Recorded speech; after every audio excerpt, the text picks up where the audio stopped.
Transmitting to you from Old Heart Radio.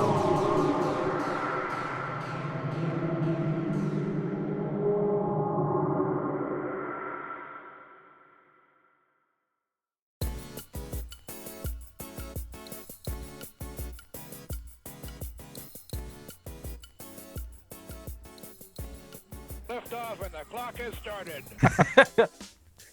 And on that note, I think it's a good place to start. You know, you say we're the worst, but really, we're the best. You know that. Yeah, we're the best of the best. We're the best around. It's another under further review for you to take down. I lost it on that. Okay, so another ravishing episode of Under Further Review. We got the boys here. The council is assembled. Say hello. Hello. Hello. Hello. Hello. And we have our guest playlist curator, Jasper St. Germain. What's up, friends? What up? What up? What up? We're going to ravish him. Yeah, I'm here standing naked. Oh, goodness.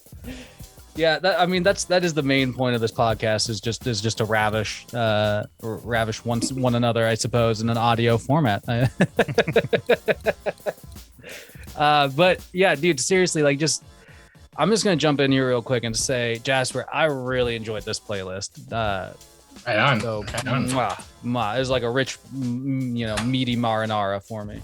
I tried to make it enjoyable. I tried to have my taste in there, but also make it something that wasn't going to be totally offensive. If we're going to jump into our initial feelings on this, I would say this is probably the most unique thing that we've reviewed so far. I feel like it's, definitely the most unique. I will say a lot of it wasn't my cup of tea. And a lot of it is stuff that I've never really explored or anything, but it was an interesting ride. Oh, yeah. I felt like I was riding in Jasper's old blue truck, and I was like, yep, this is his playlist. Dude, right off the bat, I was thinking I was crammed into the back, in one of the side seats, and we're raging to go get some fucking malt liquor or something. I just when I think of this playlist, I just see Jasper in my head, and he's doing that thing with this sticking his tongue out, and yep, good stuff. Well, the other two guys, what were you guys' hot takes before we dive into this? I liked it overall. It was super unique. It was definitely a bunch of stuff straight out of left field, things I would have never heard of or even would have been aware that they existed. So it was super cool going into some of these things. And there are some other tracks that I haven't heard in a very long time. We'll talk about those. Long time. What about you, Dusty? It was uniquely Jasper. Same what Caleb said. But I've heard of some of this stuff just from hanging around Jeremiah, so yeah, definitely. Our taste dig it. cross paths. Well, Jasper, you're one of those cats that you have just such, it's reflected in this, but you have such a wide range of fucking influence and names that you can bring to the table when it comes to any conversation about music, it seems like. So it didn't surprise me that this was it had a couple of things I knew, but it was also just full of stuff that was just all right, let's explore. Yeah. I'm always looking for new stuff, and there have been a few points in life where I've taken massive left turns in music where I've gotten really bored with what I was listening to. Yeah. And just stumbled across something that was oh, that's what I was looking for, and just followed it, chased it, gone into a lot of other music that way. Fair enough. Well, let's just jump in then to the first track. It's The Dream by the OCs. So this song fucking kicks, man. It definitely kicks. Yeah. I've dabbled in the OCs before, but this has kind of made me want to really kind of dive in now. Yeah, So man. I found it when I was living on the west side. I'd been listening to the music that kind of comes later in this playlist. Yeah. And just the raw energy and just the hype, I don't know. It's a song if I need some energy, I'll put it on and just Definitely. blast into anything. Yeah, for sure, dude. The energy is real with it. It's like it just goes right off the gate. And they have a lot of music. John Dwyer puts out a ton of music with the OCs, and they have a lot of other styles that aren't like quite so punk. They've got some more psychedelic and some like heavier stuff too. So really cool band. Something that, so they would be probably like a good one to just sort of like explore around, I imagine. Yeah. And there's like 15 albums or something. So that also helps. Mm-hmm. Oh man! All right, Dusty. What about you? Like, how'd you feel about this? About the OC's track here? I've never heard of them, but I immediately was like, "Is this some sort of side project of King Gizzard or something like that?" So I'm like, my mind went immediately to that band, like that. Yeah, their style of kind of this hard rocking, but it's kind of the old school psychedelic to it, just raw, that's what it reminded me of. It definitely got me going. It's one of my favorite tracks, I think. But yeah, I'll have to check out some more of this band. I'd never heard of them, like I said. Nice. What about you, Nick? I really like this one. Excuse me, my throat was a little fuzzy. I really like this song. It had a really cool groove to it, and that was like driven purely by like, the drum and bass in this. I can't say I was the biggest fan of the guitarist on this track, but for like everything else going on in that song was kick ass. It just had a good groove to it. It felt like some kind of grindhousey Tarantino-esque track that I would listen to when, I don't know, watching someone gun down a bunch of bad guys. It was pretty cool. I don't know if they necessarily had 7 minutes of material put into a song. There's like 20-minute versions of it live. Oh shit! I mean, I imagine you could just keep that pocket going, Well, yeah, you could just jam it out. If they're live and they're jamming, that makes sense. I'm not the hugest fan of jam bands, but that makes sense in a live setting. I don't know if 7 minutes was What's the best choice? Oh no, it's beginning. Oh my fucking god.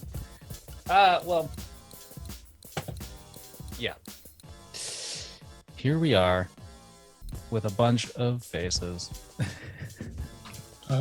So with this one, like I turned it on this morning at 4:30 when I was just getting ready to go to work, or no, 5:30.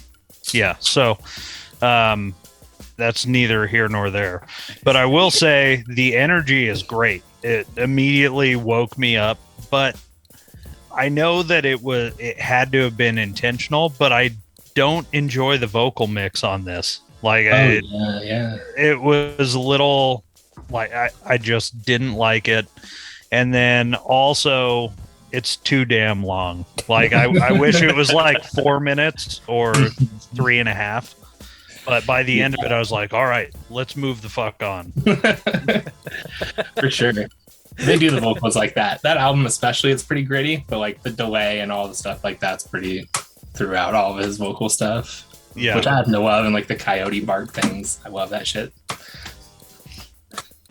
Yeah, I enjoyed this one. Like the first time through, like I don't know, I was like, I don't know if I love his vocals. Not like the mix or anything. I get what they're going for, but as I listened to it a few more times, it's really grown on me. And I like at the start of it, there's that really like upbeat kind of little bob to it, and I don't mind a jam. Like I think it's if you're in the mood for a jam, then that's a good 7 minutes right there. And I swear I've seen these guys live with like Temples or something one time. Oh no shit. I don't know, maybe. Like, I didn't really know them that much, so. Yeah. They have like 2 drummers live, like bass and guitar. Yep, maybe that sounds like them. The guy with a clear guitar. Yes, and I was very drunk. But I remember just being like, yeah, just bobbing around, and yeah, I liked it. It went from it's fine to like, yeah, this is growing on me. I enjoy it. Awesome. Well, what about wait, I gotta make sure I'm not on shuffle here for a second. I still am. I was listening to a shuffle. So what's the next track? The next track, the ILYs. The ILY. I love yous. I guess so. I'm not really sure. I don't think it's ever been explained. It's never been explained. Yeah. It'll never be explained. Okay, that's the mystery. It should go down like the Daft Punk's faces. Nobody will know why. Probably not. These dudes are mysterious. It's I don't know if any of you are familiar with Zach Hill, like Hella or Death Grips. Yeah. This is two of the guys from Death Grips. So it's Zach Hill and Andy Morin. So it's them without like their rapper. And this song's kind of like an outlier because it's pretty bizarre. Some of their stuff's more like electro grungy. Their first album's more like industrial, but pretty interesting rock band. Yeah, dude, like I definitely like I recognized this song as soon as I started playing. And like I mean I had to like double look at it when I was listening to it earlier too, but I have no context for when I heard this song. But like it's so recognizable for some reason. Like that just the grooves in it. And it's weird though, dude. Like like you mentioned Death Grips. Like I would have had no idea that this had two members of Death Grips in there. Yeah, like it's them. That's fucking wild to me. I mean, Death Grips is like an insanely awesome project in itself, and so it's like interesting to see them do something like a couple members just doing something completely different. It seems like. Yeah, and like Zach Hill is always doing weird shit, and this is like his most accessible, I think, work he's ever put out. But but a big fan of Hella and his stuff since way back. Fair enough. Yeah, dude, this I mean this is definitely an interesting track. It's like it's got a good energy coming out of the first one. I don't know if you intended that or if you're like crafted that like to be like back to back tracks or if it was a shuffle track or playlist. Oh yeah, it's in order. There's a flow to it. It's the simple raw pumping drive and then like bizarre. Yeah. Well, I mean, I don't know. I this track was confusing, but I enjoyed it. Like I know that because I recognize it, and I was like, and I just kept like rolling with it. It has this like weird Gorillaz-y sort of feel to like the music aspect. Like, anyway, what about the rest of you guys? It's interesting you say that because I wrote down it's a strange mix of the Gorillaz and like the more psychedelic Beatles, like with John Lennon singing. Yes, that's what I put. Like the Gorillaz with John Lennon is what I put down for it, and it's the Gorillaz and some lewds, man. Super crazy. Like it's bizarre song, but I liked it. Yeah, hell yeah. Nick, what about you? That is so. JMO and I mean, you guys just nail on the head. It sounded to me like my thought while listening to it was it sounds like if the Gorillaz wrote Yellow Submarine, like that album. Yeah. That said, that is my least favorite era of the Beatles. I did not enjoy this song. It was chaotic in a bad way. Like what I really liked about the previous song was that like thumping driving bass line that really like kept the whole thing cohesive. There was no cohesion in this. There's whoever mixed this song mixed out the bass and did the song a real disservice by doing that. That said, that back minute where it like gets real kind of electro goofy, I liked that part, and I'm actually inclined to go find more of their like that style of work. Oh yeah, that album Scum with Boundaries, you'll probably like it. I love that name for the album too, by the way. Mm-hmm. I'm definitely going to check more of that out. Like their use of texture, especially in that last minute of the song, was real weird, and I want to dig around in that for a minute. Yeah, hell yeah. Dusty, what about you? Yeah, I get the Beatle vibe. It's like it's a B-side from Sgt. Pepper's, kind of like the talent of Mr. Kite, but it's a little too chaotic for me, as Caleb would say. It's kind of bouncing around. I was like, if the Beatles were around now, that may be something they might put out in their psychedelic phase. But then again, they'd probably be addicted to Molly and stuff now rather than LSD. So probably saying Paul McCartney isn't addicted to Molly. Fair. Might be. True. I see him at the raves every week. He's actually dead mouse. Paul McCartney's a candy kid. You heard it here first, folks. Paul McCartney is dead mouse. Maybe I'm imagining never seen both in the same place. Paul has like a rave candy bracelet, just says Liverpool on it. Never let die. The liver puddle accent is my least favorite. It's pretty gross. It's bad. It's called Scouse, you fucks. Whatever. You know it is called Scouse. You know what's really growing on me though is Geordie. It shouldn't Oh, me be. too. It's one of the trashiest accents I've ever heard, and I love it. Oh yeah. Let's. Do Well, Caleb hates psychedelic Beatles and gorillas, so let's hear his thought on this. No, that's not He true. hates all English people too. Yeah, 100% all of them. My family's okay, That's why but we that's have it. no listeners of the show in Britain. Okay. It's not. Listen, my That's not dad's true, from though, there. Brummies are. They You used like to be him? all right. Yeah. He's cool. from Birmingham though. Yeah, he's a Brummie. Birmingham. Birmingham. Anyway, Okay. Caleb, give us your hot take on this track. Let's heal you. this Did song You is L-Y this song. No, wait. L this song. Oh, it God, makes I'm me just gonna stop. feel a lot of things. Like it makes me get that like like when a chihuahua's like shivering. It gives me that because it reminds me of like a few chaotic times coming up on psilocybin. Like it's just the song version of like that, or it's just like what is happening? And Wait, yeah. you just like I don't know. It's kind of like it kind of sucked me in though. I can see the comparison you guys made, but that wasn't my initial thought. But it doesn't make me like it less because it's better than the gorillas. But yeah, it's just like I don't know. It makes me like anxious but kind of excited, and you just get caught in the flow of the chaos, and you're like, okay, see what happens. I don't know Take me what flow away. you're talking about, man. I could not find the flow in that. Well, you need to get on another level, son. You'll understand. The scales will fall from your eyes. You should check out Zach Hill if you've never checked out his drumming. He's a madman. He's like Actually, drums like he's possessed. I did want to mention, like earlier you asked the question if we were aware of Hella, and I am aware of Hella because you showed me them like 15 years ago or maybe 10 years ago. Oh yeah. I don't know. It was a long time ago, but I am aware of them specifically because of you, and that's how I discovered Death Grips also. So Nice. cool projects. Thanks for introducing me to those. Yeah, throw some chaos in there. Some chaos. Little chaos. The chaos factor. Trying to eat But some then, lemon heads okay. over here. So we go from the ILYs to a little Zappa, a little Frank Zappa. Yeah. Did he ever go by Francis Zappa? He tried to on one album, then found out that that is not his real name. His real name actually is just Frank. He was just a Frank after all. Yeah. He's like, oh, I'm gonna go by Francis on this one. They're like, no, you're not. Tough boy.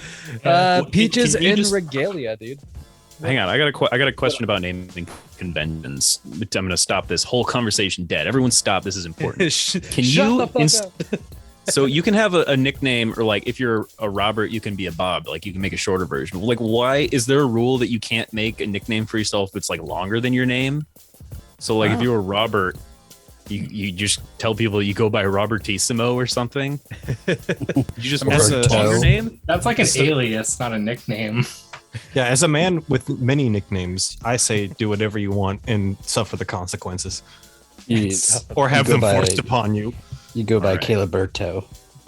Yeah, I like that actually. I think in the instance of Frank, it was like a royalties thing. Like he wasn't Francis Zappa, so he wasn't going to get paid for Francis Zappa's work. So Oh, that Makes sense. Some random guy named It Francis doesn't- Zappa just collecting royalty checks. Frank Zappa's just waiting around for him. Like, where the fuck are they? They're supposed to be. I thought they were coming. Like, they should be in the mail. How could the music studios not figure that out though? Like, were all of that label's artists just their names? Yeah. the 60s were a tough time for musicians. They didn't have bands back then. They didn't have like stage names. They just went by their names. Hi, I'm Doris. Yeah. I'm Like, everybody was so and so in this band, like Ray Charles. Oh yeah. Was his name actually Ray though? others. Was it not Raymond? Ray Berto. Rayberto Charles. All right. We're thinking way too much into this. Peaches and guys. regalia. Peaches and Regalia by Frank Zappa. Okay. Yeah. I Yeah. originally what had a picked the fucking song- great tune, dude. Yeah, it's fantastic. It's great. It's palatable for his music. Like, I had originally picked this song called Holiday in Berlin because it's like my favorite melody that he's written. But it's like 3 minutes of song and then probably like 5 minutes of just like guitar noodling and like drums and wood blocks and shit. So I picked one that was maybe a little easier to listen to. This one And definitely it's- has like a certain Legends of Zelda quality to it. Oh yeah, It's like you could, it's those do some like horns. Explain, adventuring and please. like you could easily I could easily see myself like just wandering around Hyrule, you know, hacking shrubs, collecting fucking oh my God, now I'm blanking out rubies, yeah, and you know, just doing stupid side missions and shit like that, you know.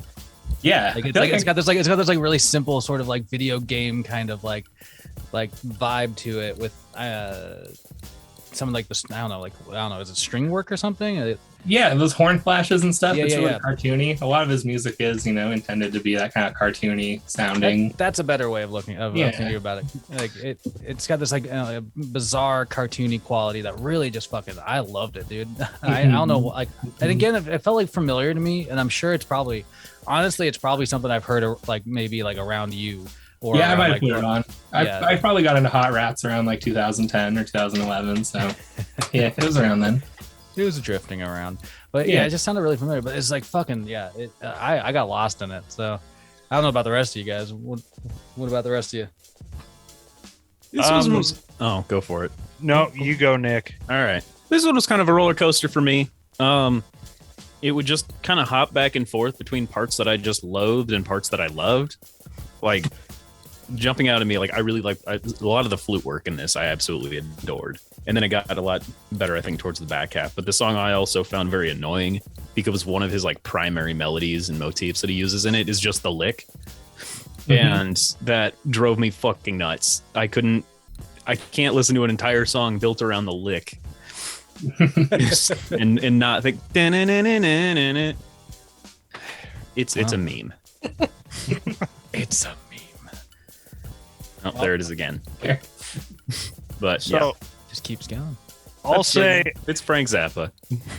yeah, I know that this is probably like a sin, but I've never really explored into Frank Zappa at all. Like I know the name, I've listened to a few songs here or there, but I like if you put on his most popular famous song, I wouldn't be able to tell you who it was.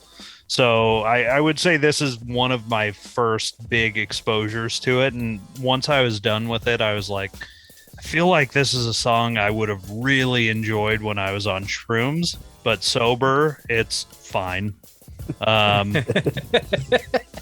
Yeah, dude. I mean, it definitely, I could see it being a way more wild ride, if you will. Yeah. But Yeah, But I get that. I liked it. That's the thing. So maybe it's a little bit better than fine. It's good. it's been elevated. He's another guy with a ton of variety too. So, you know, anything, you know, throughout the years it changes. You know, there's more like traditional rock, like classic rock style stuff, and then a doo-wop album. Well, there's a lot of jamming and stuff, but the doo-wop album, Cruising with Ruben and the Jets, that's a winner. That's solid gold if you like doo-wop. Cruising with Ruben and the Jets. That's just such a fucking awesome name. Yeah, that's great. Yeah. Yeah. Caleb, what about you, man? How'd you feel about this? About the Zappa? So this is definitely not the first time I've heard this song, because I remember that like, you know, during Technicolor Waldo's practices and jams and stuff, you and Rex would put this on, and I specifically remember this song, but I haven't heard it since then. And yeah, it's like I haven't done as much of my own exploring into Frank as maybe I should, but like I respect him a lot, but some of it's like I got to be in a mood for, because it's really all over the place. He's kind of a mad scientist, but I like this song. I thought it was kind of, it was goofy, and it kind of gave me the, like, I like the Zelda reference. That was nice. But the part that really stuck out to me was like about 2/3 of the way in, there's like those rototoms and then the little like fluty synth whatever thing. And that's just, that just did it for me. I was like, yeah, okay. But the album cover scares me, which is something that keeps happening. That lady's freaking me out. Yeah, haunting, coming out of a grave. Dusty, have you gotten much into Frank Zappa? Have you dug into it before? A lot like Jameson. Like, I never really listened to him, and I probably couldn't tell you if like what his hit song was, or if you put it on. I don't know. Just maybe it just passed me by. I'm sure I've heard this before, especially past room trips or whatever. Somebody just throwing it on the TP but yeah, the same way. But it's a good groove. It takes me back. Reminds me of like some sort of generic music that would be in the background on one of the animated Tolkien movies. Especially The Hobbit or something. But I also get that video game vibe where you're just, it's a NES game and it's just overhead and you're cruising around and you have that melody. Exactly, man. Yeah, it's cool. I kind of got that too once I was like listening to a lot more Frank Zappa and then like playing older games. It seems like there's some sort of crossover between those around Japanese music composers for video games and I love Frank Zappa. They're probably all tripping while they're composing this shit. I mean, Frank was famously drug free, but he made music for the freaks. Wow, that's wild. I didn't know that. Yeah. Also, did not know there's that. this really awesome surprised. documentary that I can't attest to it being awesome. I've heard really great things about it, and I'm looking forward to checking it out. It's like a Frank Zappa document. Have you seen that, Jasper, at all? Yeah, definitely, I did. Yeah, thumbs up. It's good. I think it's good. He's interesting. The dude just like made music nonstop. That's what he did. He just like wrote music all the damn time, and just which is pretty fucking cool. That is really fucking cool, honestly. Yeah. Inspiration. Hell yeah. All right. Well, here's diving into the track that I was kind of familiar with. I was happy to see it pop up on here. A Snarky Puppy track. Jasper, why'd you choose this Snarky Puppy track, and which track is it? Okay, so this. Oh shit! I don't have it. Let me check it out real quick. It's Tarova, right? The first track on Colcha Volcha. So I had never heard of them. I was listening to a lot of music like them. I'm a big fan of Bad Bad Not Good. I've been for a long time. And my friend Cody over in Spokane was like, "Hey, you want to go see this jazz band?" And we're like, "Oh, sure, yeah, let's go see it." So we get like ripped to the tits, and we go to like the Spokane Convention Center. We're like, "Man, there's nobody out here. This is so weird, and they're not selling alcohol. It's so bizarre." They're not selling alcohol. Yeah. We go into the like auditorium and it's a fucking like regional high school jazz band competition with Snarky Puppy as the headliner. What? Like, there's all these like kids in band uniforms and we have like the last 3 seats in the house dead center. Dude. And we're like, oh no. But Snarky Puppy was fucking shredded. They were so good. It was the first time I'd heard of them. Awesome way to see them. And like this album is great. This is like one of my favorite songs from it. I think it just like it's so like tight and compact and just like good like new jazz. Yeah. But the whole album is just so damn good. Dude. Yeah, they are like a great example of what like jazz is currently, or evolving from. It's fucking awesome actually. I'm just really glad that you put it on there because there hasn't been enough jazz representation around, if you ask me. And we've been floating the idea about doing a jazz list, and so I had thought about doing, like what kind of newer jazz I'd put on here, and Snarky Puppy immediately popped into my mind. So I was at home with this one, man. Jameson, how'd you feel about this track though? Fuck. Well, I'll say that jazz list is going to be real fucking tough for me. I'm going to have to do some deep fucking digging. Agree.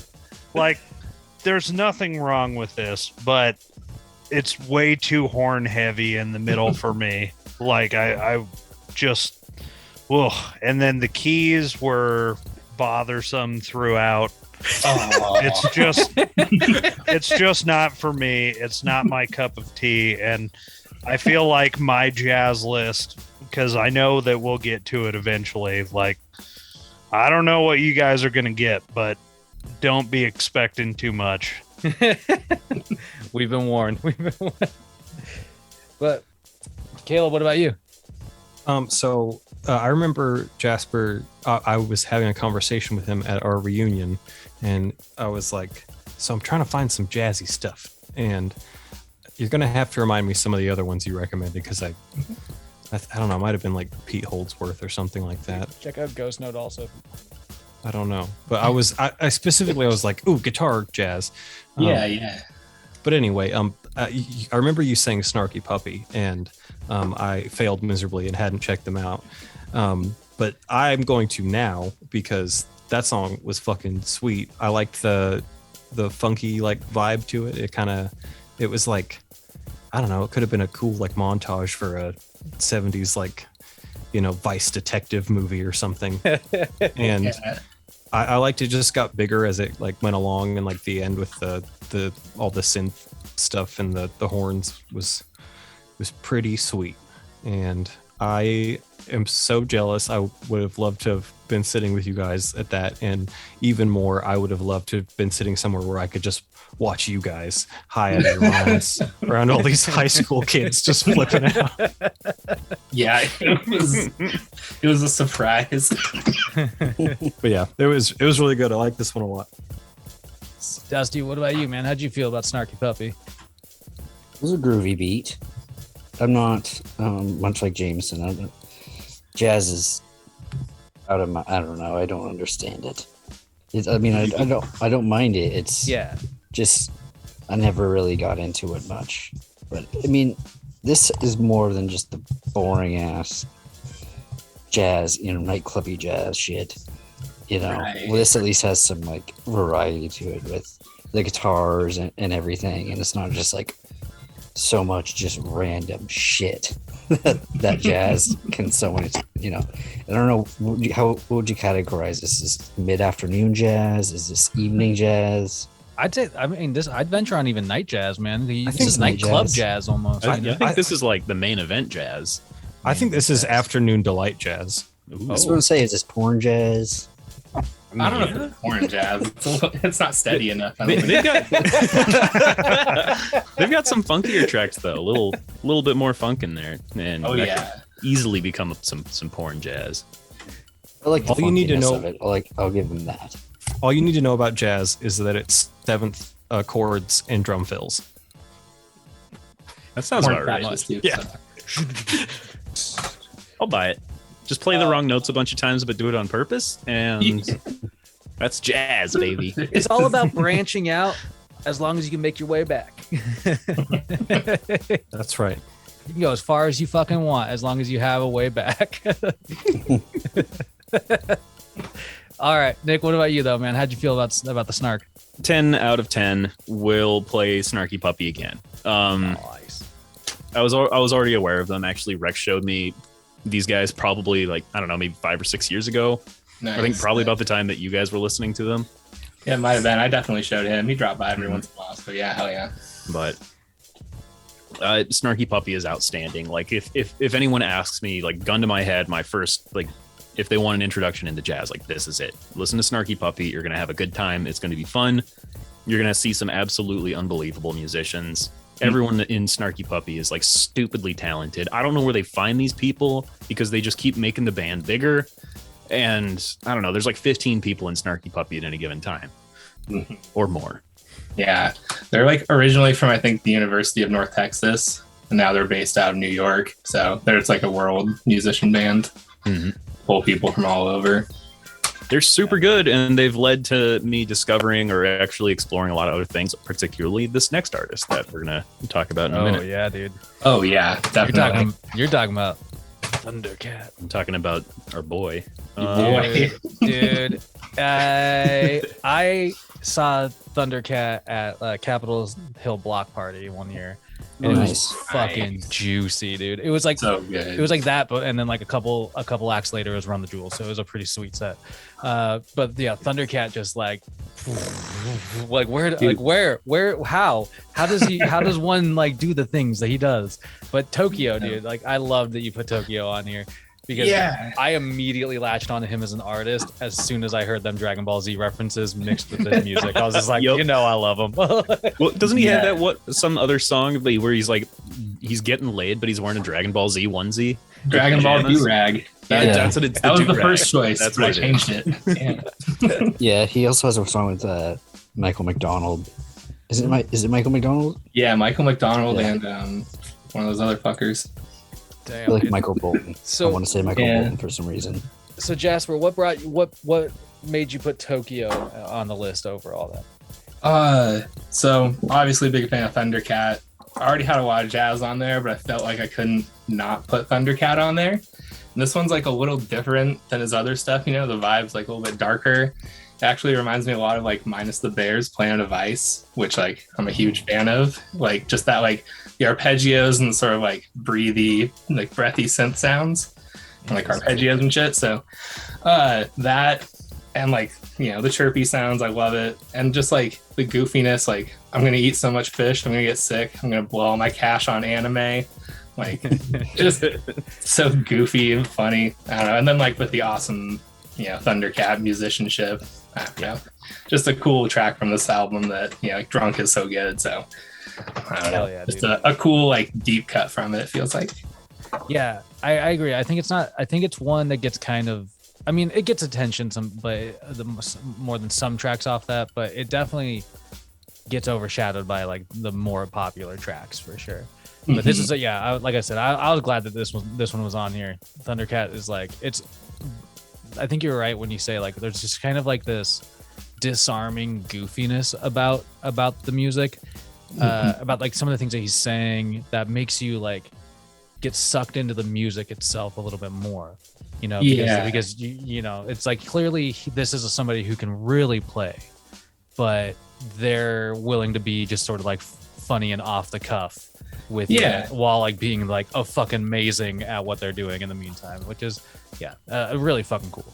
I dug And it. like just like the style of music, like this modern like future funk style, I'm so into. Like I wanted to put Anderson .Paak on, but there just like wasn't room, like I'm a huge fan of Anderson .Paak. If any of you are into like future funk and that sort of thing. I only know Anderson .Paak from Trolls World Tour, which Caleb does as well. So, Well, I mean, he did do a good song for them. Oh man, Caleb, how'd you feel about this Thundercat? It took me a couple listens to catch all the lyrics, and when I did, I was just chuckling so hard.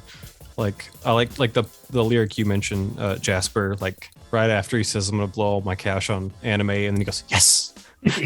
I like spit in my car. I was laughing so hard, but yeah, it's silly, but it's really really well done. And I just want to like know what's going on that album cover. Like, you okay, bud? Like we got to make sure he doesn't drown. He's in a recruitment ad for the Navy SEALs. I know that's what it seemed like. He was doing some special ops shit. He's gonna rise up out of the water, look around a little bit, and then go right back down. Yeah. As someone who's done that, I can approve. But anyway, You did that in a lake when you were swimming. yeah, I did, but I did it. Fuck you. Did you have goggles on? No, I had a boonie hat on though. Yeah, it looked pretty sick. Won't lie. Send you some links. Links later. Keep your. But review anyway, going. Thundercat was cool. I haven't really listened to him a whole lot, but I'm interested to see what his other stuff is like because he's a silly, very talented man, and I like that. Hell yeah. Dusty, what about you? I like Thundercat. I was like, I thought you changed this song. So like, I remember a different one on there, and I was actually pretty surprised that Germain didn't have it on his, just because that's where I first heard of Thundercat and all his jazzy stuff. Watching his tiny desk is pretty good. If you've not seen that, highly recommend it. He's super talented. It's crazy what he can do, but. Yeah, it's I definitely started to dig more into it. The more I listened to it, the more it got catchy to me. So I highly recommend anybody check out Thundercat. But it's a good track, for sure.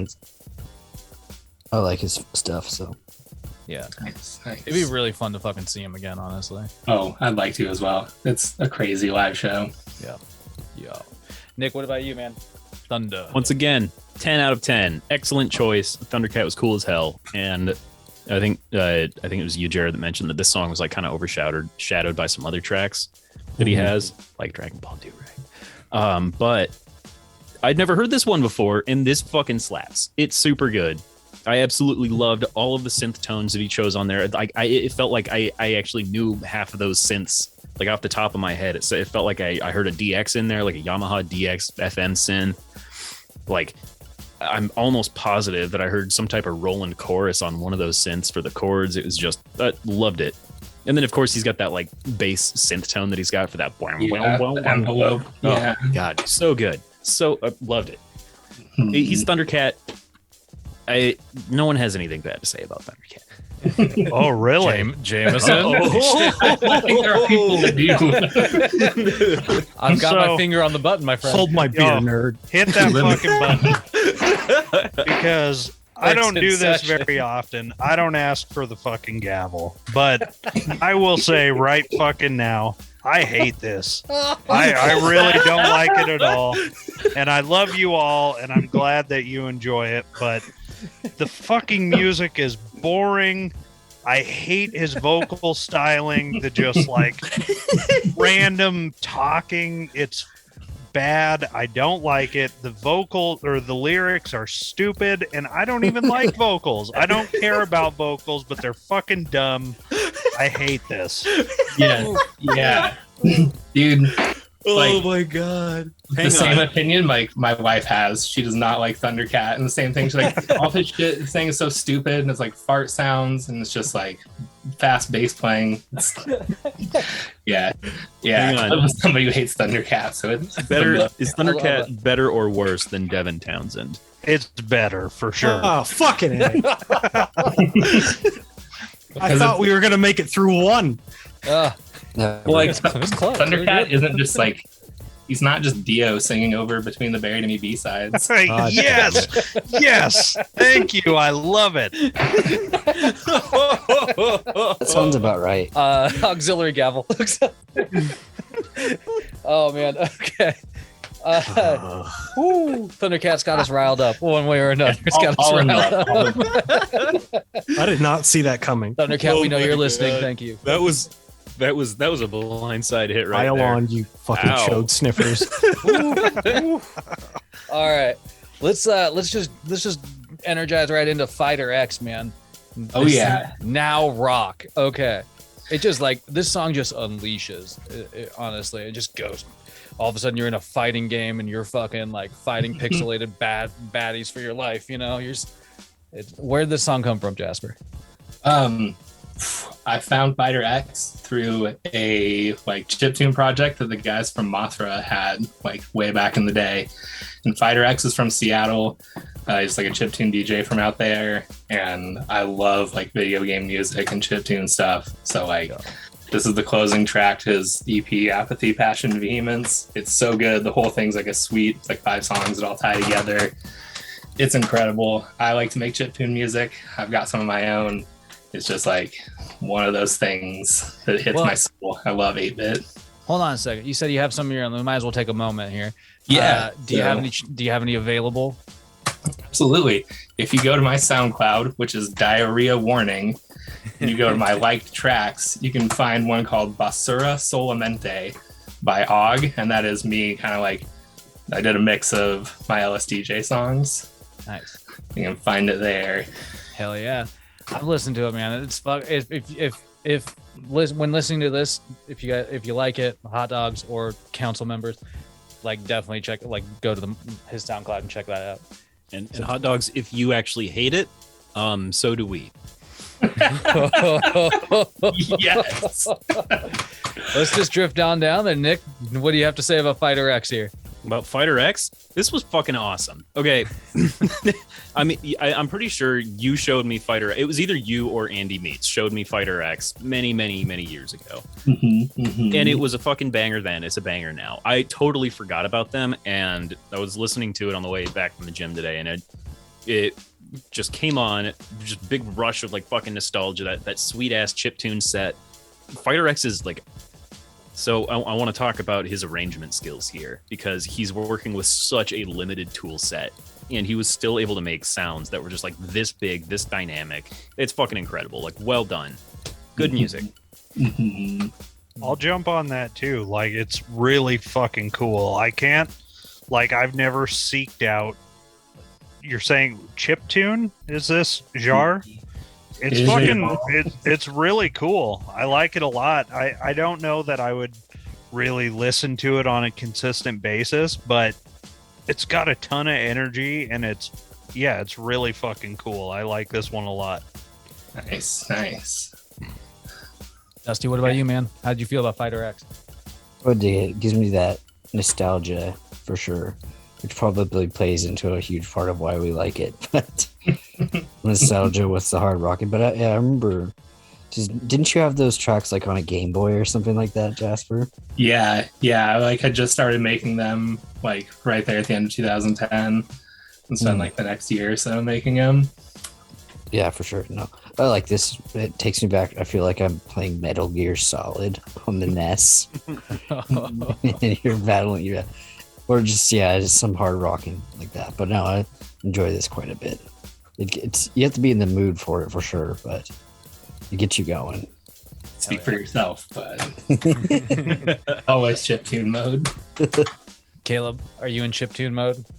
Yes. I remember I was there, I believe, the day you got your LSDJ, and I remember I remember Fighter X. We listened to this album a lot, and I don't know if I ever told you this, but who was it? A girl I dated like 15 years ago. It's her cousin. She's like, "Oh, that's so and so." Yeah, no shit. So we got some short degrees of separation. That's neat, I guess. But it was fun to revisit this. It's been a while, and man, there's nothing wrong with some chiptune. I do enjoy it sometimes in other genres of music and other songs. I'll hear it kind of peppered in, but I do really actually, I think it's great. Just dedicated chiptune symphony. Yeah. Of all like the EDM that I've ever gotten into, it's probably the one that I've hung on to the most and still like listen to regularly. And then, big fan of Horse the Band and their use of all of that. Sure. Fair enough. Gotta mention them. Don't really have any metal on my playlist here, but gotta give honorable mention. Yeah, we've had plenty of metal. No, you haven't. Not enough. Metal's tired. No, metal's. Shut up. We gotta wait for Metal 2 to come out. Listen, there's half of my fucking playlist just lost in the ether. You guys have not had enough metal. Fair enough, Caleb. Anyway. Caleb, you come up with a new 10-track metal playlist, and we'll do just that. For you. Just so James can shit all over it. It's gonna be all Devin Townsend. All right, whatever you gotta do to get by. Okay. Dude. Anyway. So the next track, fucking kicks, man. Conquistador by Guantanamo Bay Watch. I think the kids would say it slaps if they like it as much as I do. This is definitely a contender for like top track for me. I think, like, I love the energy of this track, man. And awesome. I love the name of the band. Obviously the names what drew me in when I saw it. I was like, well, I'm not gonna not listen to that because what a fucking name.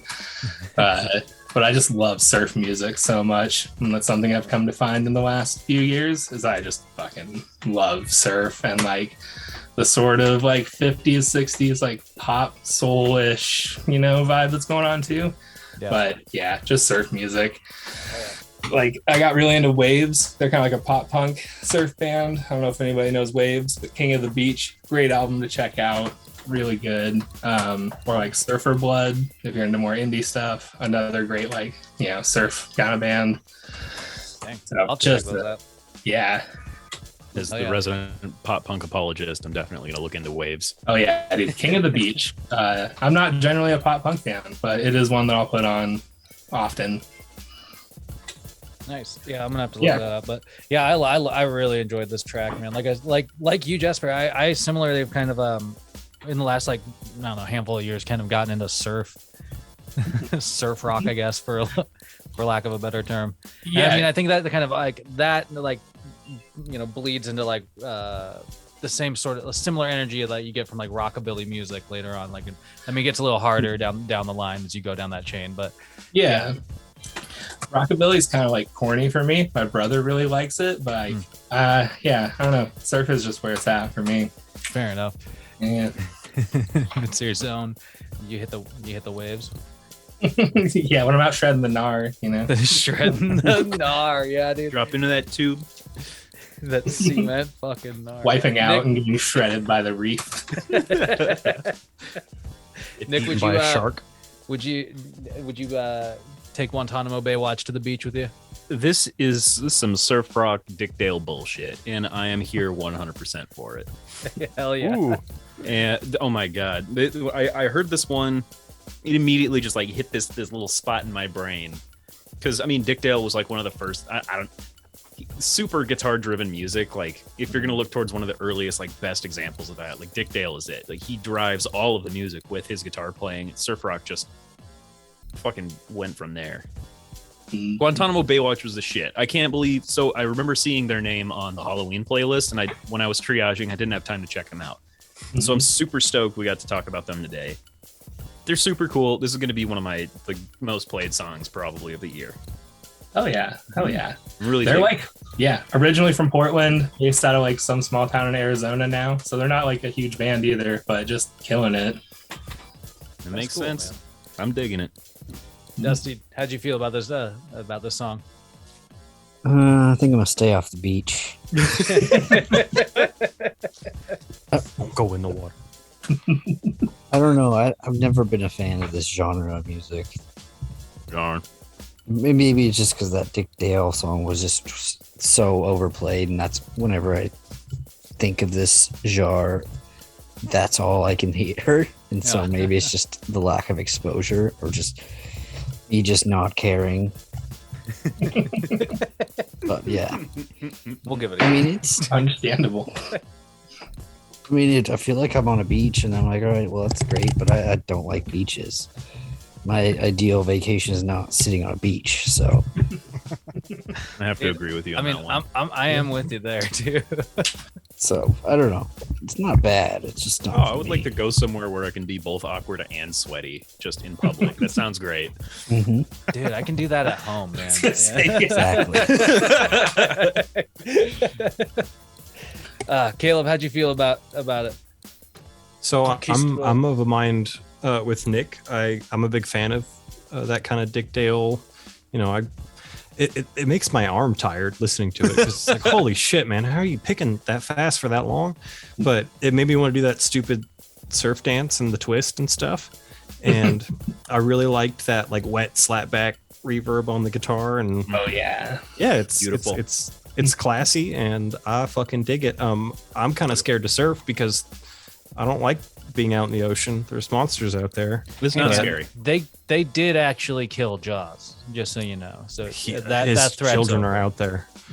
But no, I'm stoked to like put this on, sit on the beach, even though it's not my favorite either. But I like to go to the beach, drink a Mai Tai, smoke a J. Yeah, yeah. Oh, You have yeah. to drive through the desert to get to the beach, you know. Yeah, fuck yeah. I also like the album cover on this one. Who doesn't love a boar skeleton? I like boars when they're dead. Jameson, how'd you feel about this track? Well, my favorite boar vacation, boar skeletons are cool. I prefer the meat that's on them, but anyways, Fair enough.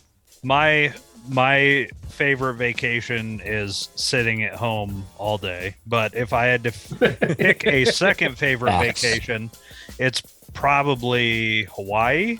So I would say like I dug this one. I feel like if I was going to decide to try and surf, which I probably never will, but if I was going to, I would drop a tab of acid and listen to this song, and I would be an amazing surfer. Like it would be great. Like I know I would immediately be good at it listening to this and high on acid. But anyways, That and the instincts just take hold, and all of a sudden exactly, you are one with exactly. the Like this song and the acid blend together to make me I'd be surfing the pipeline and just fucking killing it. Yeah. No, But also, for some reason, I believe you, man. super Tarantino-esque reminded me of Pulp Fiction a lot. That's So- Dick Dale. That's Miserlou by Dick Dale. That's the Yeah. one song that I also don't need to hear ever again. I don't know. Or, I don't know about that, but yeah. And There's I like- love Pulp Fiction, so it's great. Yeah, Comanche is another song that's on there, like during the thrift store scene or the whatever pawn shop scene. Comanche Shadows. sick ass, yeah, saxophone ripping riff. Oh man. Good shit. Hi. This also, just side note, the name of this band reminded me that me and Jeremiah used to play like regularly, like a band we had used to play regularly with this like group called Kim Jong Ilin. And they were just they were another one of those names. Like anytime you saw them on the fucking bill, you're just like, I don't know what that is, but I just want to see that. Like, Yeah, hell yeah. it's like, yeah, it's the same effect with that. Like, no matter what, you're gonna like look into that, and then you're gonna get sucked in because of the fucking music a little bit, I think. But dude, the next track, I knew that you were probably gonna put some on here because I just figured it was inevitable. King Gizzard and the Lizard Wizard, Crumbling Castle. So why Crumbling Castle, this 10-minute masterpiece? Yeah, so originally I had like a blood incantation song here, like a nice heavy death metal song, but I took it off and kind of switched the vibe a bit around, and I wanted to put some good King Gizzard in there. And they have a lot of different styles, but like there's something about this song, you know, it's so epic, and like I know the length can be off-putting, but like there's just so much going on. Like for being a long song, it's like I don't know, to me it like draws me in.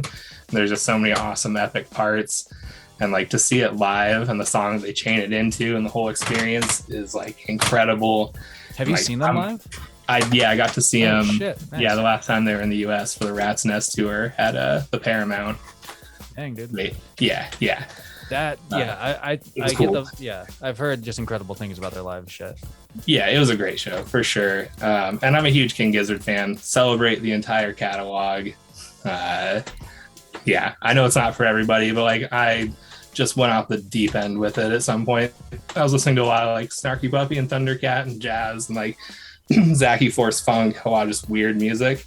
And I found King Gizzard and like the OCs and just like got so into that garage psych rock like style. And I'm coming off of like 2 or 3 years of just nonstop King Gizzard. Damn, dude. Jameson, Yeah. how'd you feel about this about the King Gizzard? Yeah, so I had tried to listen to King Gizzard so many fucking times. Like I collect vinyl, and so following on like Reddit forums and stuff, like King Gizzard comes up all the time. And and I had tried so many times pulling up random songs on YouTube, and a lot of their music is super chaotic, and I hadn't been able to really get into it at all.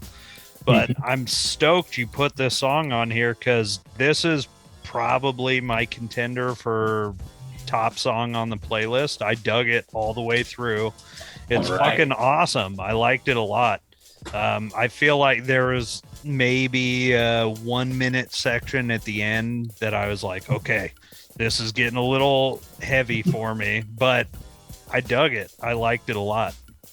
Nice. That's fucking rad. Caleb, what about you? So I found King Gizzard when I was still in the army. I had like a I was really into like Tame Impala at the time, and I found their song Hot Wax, and that's a cool one. Check that out. But scary video though. But yeah, I haven't listened to all their stuff, but they are all over the place. I don't know how they make so much music like constantly. Like they do like 2 albums a year, it seems like. Yeah, pretty consistently. It's like it's an undertaking to get into them, but like I really liked Fishing for Fishies, and I haven't listened to this album, but this is a fucking roller coaster. I think it's really cool. The drumming I really like. I like the little rim snare clacks. Yeah, like- that's, yeah, all like polyrhythm, polymeter. Yeah, I'm a sucker for that shit. And Mhm. Oh yeah, Yeah. me too. this is great. It's just like I knew it was them, but I was also like, oh, like of course, like I haven't heard this. They have 10,000 songs. But yeah, I like this one a little more than another one that we'll talk about later. But that doesn't. I don't know. It's fucking epic and it's great. I liked it a lot. Nice. Dusty, are you? I like this. The only drawback is the length. It after a while kind of was like, all right, I get it. But you know, I like this band. Jeremiah kind of introduced him to me probably a little over a year ago, and that was my first experience into this newer psychedelic rock. But I mean, you might be able to be like, oh well, this is a band from the 70s or you know whatever, and you wouldn't know if you didn't know they're a modern band. But they're good. But yeah, like I said, the only drawback was probably the length on it. But then again, I like shit that's long too. So Yeah, they do make shorter songs. yeah. Nick, how'd you feel about the Gizzard? I've had a similar experience to Jameson.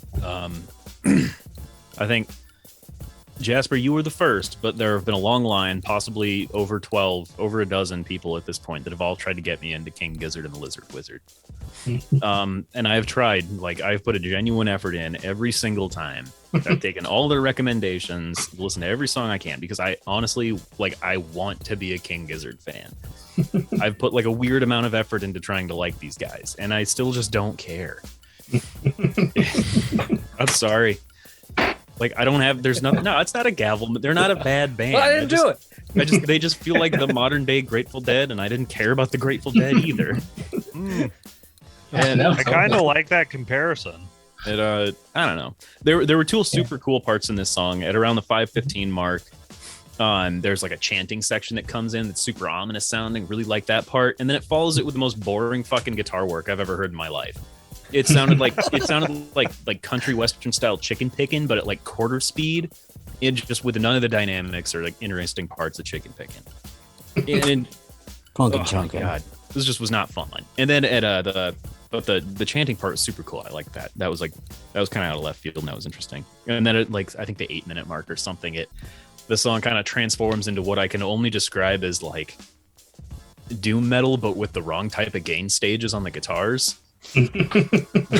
yeah. And Yeah, we all know what that is. Yeah.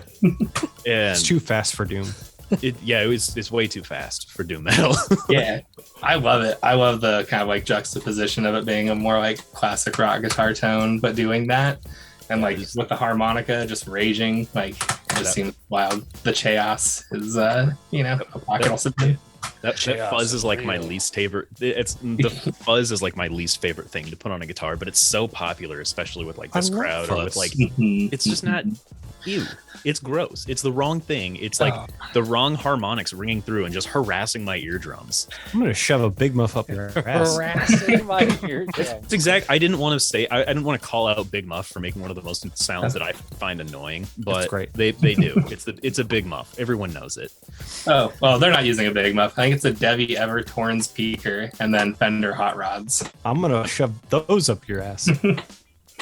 Yeah, just I don't want any guitar pedals up my ass, please. I have a Big Muff and it's hard to use. I don't use it very often. I recently got my like Boss Super Overdrive working, so I'm just using that instead, and it's way better, way more manageable. That makes sense. Boss makes good stuff. They do. But Thanks, Well- Boss. Thanks, boss. Not a sponsor. I wish we were sponsored by Boss. We get some cool fucking gear, man. Hey, admittedly, Boss, if you're looking it'd be awesome if we were sponsored by anything. Really. Yeah. You can be sponsored by Diarrhea Warning, but I don't know if you want to go around saying that. Or you could We'll be take it. sponsored Yeah. by string lights like Old Heart Radio.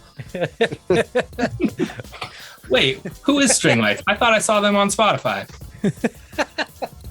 I think you did. I did too. Can somebody answer this quandary? Who is String Lights? Hi, my name's Nick Flannery, and I go by the musical artist name String Lights on Spotify, Apple Music, Pandora, and a couple other ones that I forgot. Title for some reason. And String Lights today is brought to you by Diarrhea Warning, which can be found on SoundCloud.com. And I should also say about Diarrhea Warning, I've brought up the SoundCloud page, and the description reads as follows. Stomach cramps, hot brown rain. I think there was something wrong with the fish. That made me really happy. In a horrible, horrible way. Just like, of course. Oh my I'm God. glad. That was the intent. But like in all honesty, like both you guys are just like have always been slaying it with music. So if anybody is listening, check out both these projects: Diarrhea Warning on SoundCloud and String Lights on Spotify or Apple or wherever the fuck. You know, Hell it's yeah. I do. Hang on. I did have a note for this, but I actually wound up by accident yesterday. I was on like a modern jazz fusion progressive playlist the other day, and the artist String Light singular came up. And they make some pretty cool music. So unrelated to my act, I kind of want to plug those guys too. They make some fun stuff. Fuck that guy. Make sure you have the S on the end. Yeah. Or you're an asshole. Agreed. So Jasper, I feel like this was a perfect opportunity to break from it, because the next track is quite a bit shorter than the King Gizzard and the Lizard Wizard song, we'll say. Yeah, it's more or less just like some fireworks, some like fun sounds. It is absolutely fireworks. Yeah, I try to put it on every playlist. It seemed appropriate here after the really long song, slogging through it. Let's have some fireworks to celebrate and move into the back half of the playlist. Is it? Just to be clear, though, it's called Mysteries of the Universe Unraveled by Man Man. By Man Man. And Man Man is a kick-ass band. Like another eclectic, lots of different instruments, and like just really cool styles. A really cool band that just I didn't have time to fit on this list. Check them out, though. I love though that you sacrificed it. You didn't put one of their tracks on here. You just put the fucking fireworks on here. The chance to talk about them. Yeah. But... Do you really try to put this on a lot of playlists? Yeah, I put it on every playlist because I just usually have them on shuffle, and so sometimes it's just like fireworks. And then I thought it was fucking fun. I was like, what a fun little fucking like break here. Yeah, who the fuck doesn't love fireworks? And I thought it really fitting after the King Gizzard song. Like that song is so like it builds so much that it was like fireworks at the end is very fitting. Oh yeah. Did anybody oppose this track? So I have to say, No. I don't know about Man Man, and the first 2 seconds, that first firework that went off, I didn't really love it. It was on its own. Oh, But the one about like 4 seconds that had a little buddy with it, that one was better. But then at the end, there's like this harmonious ringing of multiple fireworks going off right before the end at 8 seconds. And That's when he came. That's the one I really liked, and I was tempted to say it's fine, but I think it's a real banger.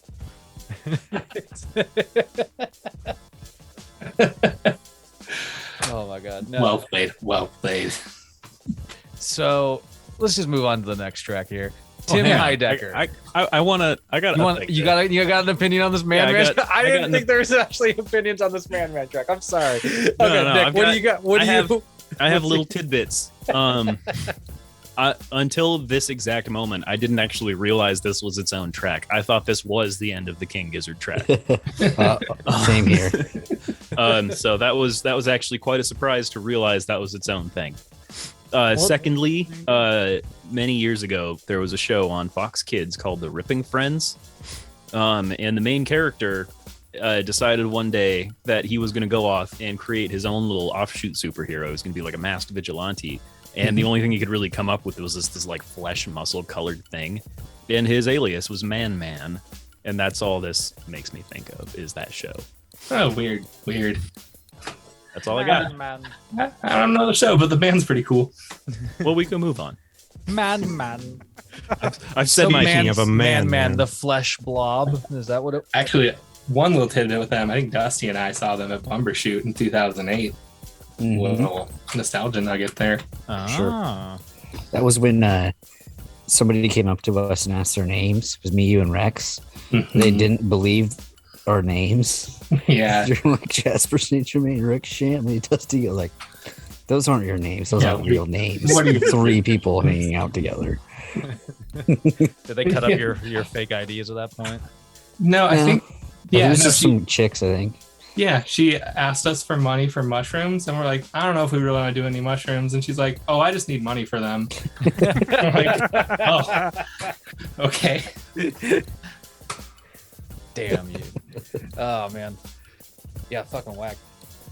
Okay, so the next Yeah, track, Tim Heidecker. Tim Heidecker, When I Get Up, gave me Soundtrack. very this song for some reason gave me like Randy Newman vibes. Yeah. Yes. That's who it is. That's what it was. Oh my god. He's a big fan, I think. Yeah, that makes sense. That makes sense.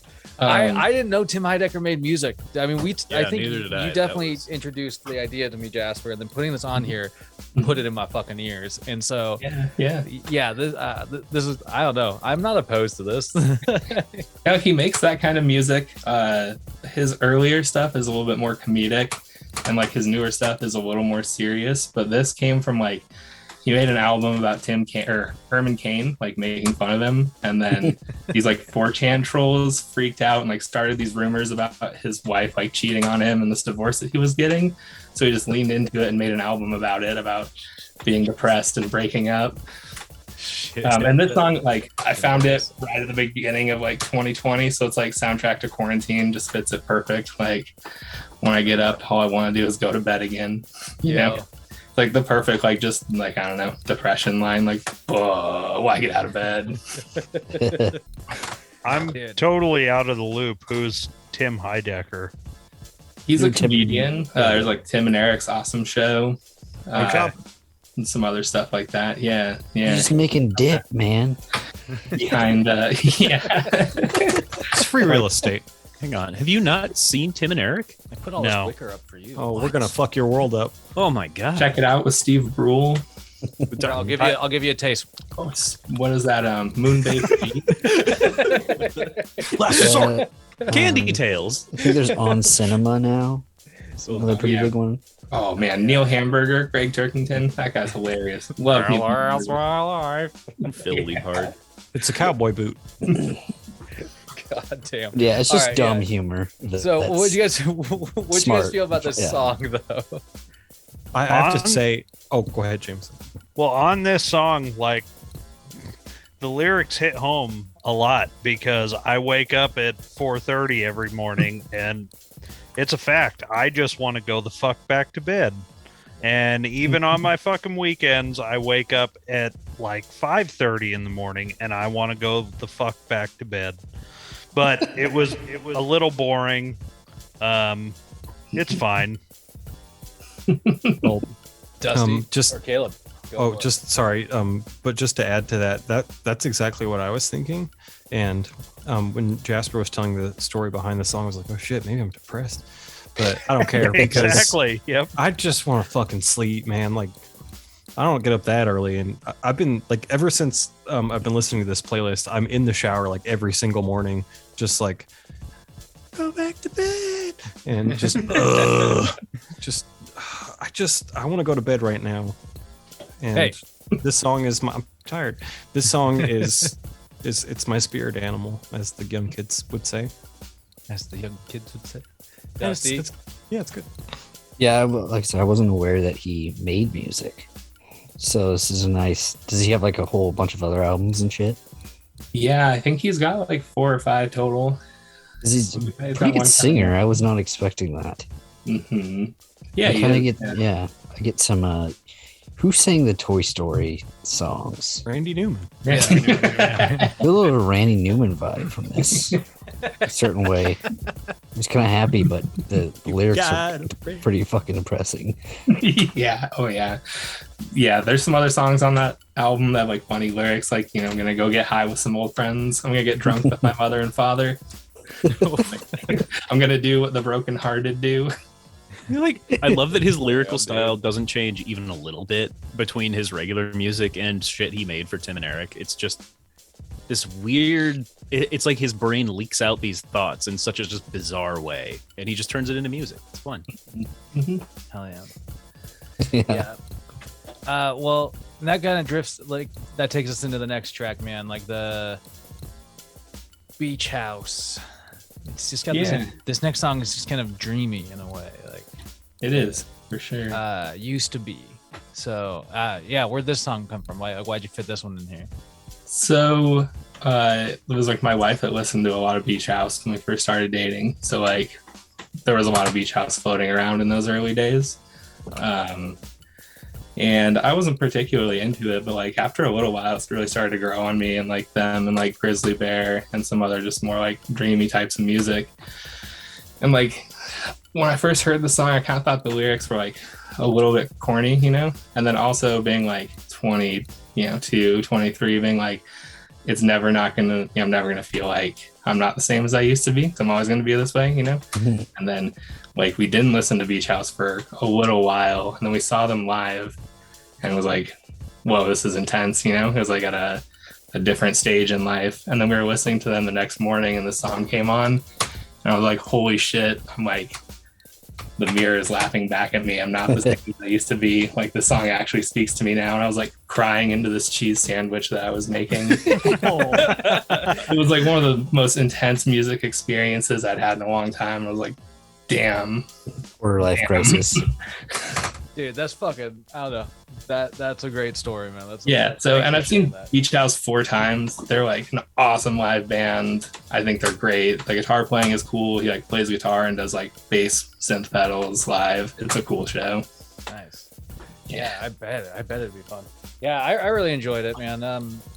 I don't know, like it's one of those like I feel like you were just talking about how you just kind of were around it for a while. And then you can start appreciating it. Like this is probably the first time I've really listened to the Beach House. But I feel like I want to listen to like a little more, kind of investigate a little more, you know, see if I can dig in there. But I really enjoyed this. Yeah, as far as dream pop bands go, I think they're like, you know, the best. I think they're the kind of the gold standard of that style. Fair enough. Nick, how'd you feel about this? You said dream pop band. Yeah, I mean, it was fine. Weed takes all. It was just, it was kind of drone. It is dreamy, and I don't know. Maybe when I was listening to it, I wasn't really in the mood for that. I kind of wanted something that's going to jump out to me because this was just, I was finding it to be boring at the time. I also should probably admit that I never ever listened to the lyrics of a song. Oh yeah. Until I like accidentally hear them on like my 15th re-listen to of a song, and then I'm like, oh shit, the song's about that. Okay. Yeah. I'm totally that way too. So like when I do find songs where the lyrics jump out at me, it's like, you know, to me, I mean, yeah, how it is when you find one that means something to you. But yeah, this one was, I don't know. I found myself zoning out and actually thinking about other music while listening to this song. So fair. Wasn't on that note, we've touched on it a few times, but same way as Nick and Jasper, like I don't know what the lyrics are to this. They didn't hit me at all, and maybe it was just my mood when I was listening to it, but it was just like too happy. Like the sound of the song is happy, and it's like in that really like it's in that I don't even know the words I'm fucking looking for, whatever. But it was too fucking happy. I didn't like it. Well, that's one of the things I think is kind of disarming. You've used that term twice. I don't mean to keep using it. That's one of the things I think is like interesting about dream pop is that like it can come off as like positive and happy sounding, right? And like you dig in there and sometimes those like drony or dreamy tones kind of match like the lyrical droniness, and then kind of match like the lyrics themselves sometimes, and like then that's when you find your true like depression. It's hidden behind the happiness, right? And like that's like the danger. I don't need music to find my depression. Listen, we've all fucking found it, okay? It always finds me. All right, who else? What do we got? Dusty Dream House. I've never heard of them before, but I like this type of stuff. It's very much just went indie, likeness to it. It's dreamy, I guess, but I don't know. I guess I like the Lumineers, but if Lumineers weren't as mainstream, I kind of get that feel from them. But yeah, no, this is good. I'm gonna check out some more of this band. This is, I don't know, it's soothing. I haven't really listened too much into the lyrics, but kind of like you guys said, after a few times, you kind of start to pick up on things. And then you're like, all right. And that's when the song really kind of digs its claws into you, and you kind of get that reflective state, and it starts to get hooked to you. So, and then you cry into a cheese sandwich. Yeah, sometimes you need the salt from the tears to flavor the cheese. I'll just say there's not enough cheese on this cheese sandwich.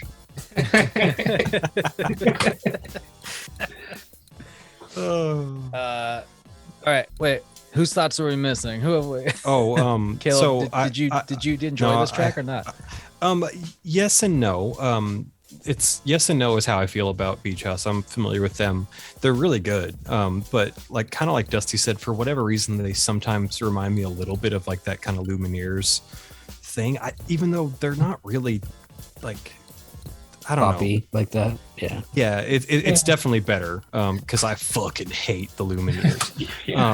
But there's just that little sprinkling of that kind of thing that it's like, nah, I have to be in the mood. Yeah, it's the era. It's that late 2000s indie, because this is 2010 or something, Yeah, but I listened to them. I had a phase where I was listening to Tame Impala, King Giz. I don't know if we can lump everyone together, but that's what I was doing. Grizzly Bear, Fleet Foxes, Beach House would pop up on Pandora, and I wouldn't skip it, but I didn't get super into them. So for me, it's fine. Did you know that Tame Impala was just one guy? Yeah, a lot of good music coming out of Perth. Yeah, there's a lot coming out of Perth. Spewing forth. Wait. Did you say one guy? Don't worry about it. Wait, what? Let's talk about the Beach Boys. Let's talk about boys. Let's talk about the boys. Let's talk about the Beach Boys. I've never gotten into the Beach Boys much. So I don't know why this track is on here, Jasper. Explain thyself. Where'd the Beach Boys come from on it? I never really got into them either, other than knowing them as an oldies band. My dad used to play them in his wood shop on his old radio, and I would have to listen to them while holding wood at the end of the table saw for him. You're not holding it right, goddammit. Yeah, he'd basically just yell at me about stuff. So I guess maybe I just have a negative connotation with Beach Boys. Yeah, no, some of that older stuff I'm not as huge on, but it's sometime around 2014 or something, 2015, Pet Sounds and this other album Smile that they put out, just kind of started to strike me in a weird way. And I started realizing that I love surf music. I've said it before, I'll stand by it. And that other side of with Brian Wilson's composing and just the music that he makes, and then the sort of story that follows that with his band not following him and everyone kind of thinking he was crazy and it sending him down a psychotic break or whatever. But he was making, I think, what's awesome, beautiful music. And I don't know, this is kind of just a cool, somber, kind of contemplative song. And it's the back half of the playlist, it's mellowing out. And I don't know. I just really like the beat. I really like Brian Wilson's stuff. Yeah, and seemed like a good one to put on. Yeah, no, I didn't mean to come at you. I shockingly this particular Beach Boys song. It makes sense that it's from a more modern iteration of them. I don't know why I didn't bother looking up any more into this album, but. Just it fits right after that Beach House track, and that's kind of what I appreciated the most about it was it became this I don't know, it's just a good transitional song from like one to the next. Yeah, I don't know. I like Beach Boys. Still not. I'm gonna leave them on the beach. They're gonna get sunburn out there. I'm gonna forget to remind them to put sunscreen on purpose. Jameson, how'd you feel about the beach? About this Beach Boys song? Kind of along the same lines. Like Beach Boys were never really one of the bands that I really dug into. But I mean, Brian Wilson is such a legend. You know, he did so much for that classic rock sound that we all know and love, that I feel like it's something that I should dig into more as a huge fan of that sound. But yeah, I thought this was actually a pretty cool song. I liked it. I guess I just got to force myself to dig more into the Beach Boys. I'll get you a shovel. One of those little sandcastle molds. Caleb, you gonna be on the beach with Jameson looking for them boys? Them beach boys. I already know where they are. I found them. Like this song, my grandpa used to play this song for me. He had a lot of random old records, and he would show them to me sometimes. But he specifically was like, I think he saw me running around out in the yard, like hunting birds with a bow. When I was a youngin', and like I cooked it in the garden. There's a point. And he took me up to the record room and he put this song on, and he's like, "This is for you, Leb." Like, he's like, you weren't supposed to be in this century. And went to the record room, buddy. He's not Irish, but okay. Not that grandpa. But it reminds me of that. And it's still relevant to me now because I don't feel like I'm not supposed to be a 20th century man. I would agree with that. Like the title and the overall feeling of the song hit home a bit. Yeah. So you would say you're more of an analog man. Sure. But it also kind of reminded me a little bit of like some of the tracks off of Merriweather Post Pavilion on by Animal Collective, like the vocal harmonies. And I never put that together until I listened to it again. And yeah, I fucking loved it. It was a mix of old and new for me. Two thumbs. Yeah, it's definitely there, isn't it? It does sound a lot like Merriweather. That's cool. There's a little bit in there, yeah. Yeah. Dusty. Oh, I've always liked the Beach Boys. My parents always listened to them like nonstop back in the day, along with the Steve Miller Band. So, it's in your bones. I don't really remember this song. I was like, when I first heard it, I'm like, wait, is this a Beach Boys song? Like there's no way there's Beach Boys on this playlist. I was kind of taken aback, but I was like, it's a really good song. It's like, maybe I just don't remember it from listening to them so much as a child, or I just, I think of the typical Surfing Safari, that type of Beach Boys. Yeah. But I didn't hate it, I was like, well, this is definitely a different style of Beach Boys. That's definitely one more I would dig more for sure. Yeah. Pet Sounds is a lot more different. I don't know. I dig it because the kind of old corny surfing songs are a bit much. yeah, no, for sure. Nick, you on the beach? I don't give a shit about the Beach Boys. Jesus Christ. That said, I had never heard of this particular song before, and I still don't give a shit about the Beach Boys. But the lyrical content actually did jump out because that's what they do. They write fun lyrics that are like crystal clear that everyone can hear. And like it was cool listening to the lyrical theme like that, like because every generation is going to have some people that just kind of feel left out or like that they were born in the wrong time. Like I read a book about the Battle of Hastings, and it was even that had like a preamble about like everyone wishes they would been born in the fantasy era. And I don't know. It's just cool thinking about how every generation has like you're at some point you're just going to feel so out of place that you're going to think that it's a different century is going to help you. It's not. Running You're- something else. It's not. You're just gonna get dysentery and die. You're just a fucking nerd. You know how to You're- boil water. You have been Well, a there's nerd in Ren the fairs, 1700s. I like Ren fairs because they happen and there's like modern plumbing nearby and deep fried food. You didn't have like shitting deep in a fried hole? food. I kind of like shitting in a hole. It's sometimes very liberating, but You medieval shouldn't hold times on. didn't have deep fried like corn dogs like with big fat Louisiana hot links in the middle of them. Renaissance fairs do. So go to the Renaissance fair, get yourself a hot link, Not and a sponsor. go watch jousting because Fuck the basically- jousting. I'll take the fucking corn dog. What are you talking, dude? The jousting is literally just WWE on horses. If You I just- have a choice between jousting and corn dogs, I'm taking the corn dogs Well, every wait, time, why bro. you don't have to choose.